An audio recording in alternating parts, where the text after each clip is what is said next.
Roman Reigns Joseph আনোয়াই WWE এর ইতিহাসের অন্যতম প্রভাবশালী এবং দীর্ঘমেয়াদী ইউনিভার্সাল চ্যাম্পিয়ন।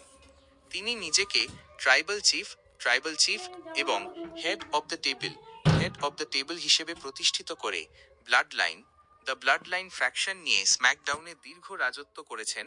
3, 5, 12, 15 ক্যান্সার জয় করে ফিরে আসা রেইন্স ব্রক লেসনার, জন সিনা ও ড্রু ম্যাকিন্টায়ারের মতো কিংবদন্তিদের হারিয়ে তার শ্রেষ্ঠত্ব প্রমাণ করেছেন। 5, 7 রোমান রেইন্সের উল্লেখযোগ্য দিক: ব্লাড লাইন ও রাজত্ব। পল হেইম্যানের সাথে তিনি এবং তার কাজিনরা উসো ব্রাদার্স ব্লাড লাইন নামে ডাব্লিউডাব্লিউইতে আধিপত্য বিস্তার করেন। 3, 15 রেকর্ড চ্যাম্পিয়ন। তিনি রেকর্ড গড়া দিন পর্যন্ত আনডিসপিউটেড ডাব্লিউডাব্লিউই ইউনিভার্সাল চ্যাম্পিয়ন ছিলেন। 5 ফাইটিং স্টাইল। তার প্রধান মুভগুলোর মধ্যে রয়েছে শক্তিশালী স্পিয়ার এবং সুপারম্যান পাঞ্চ।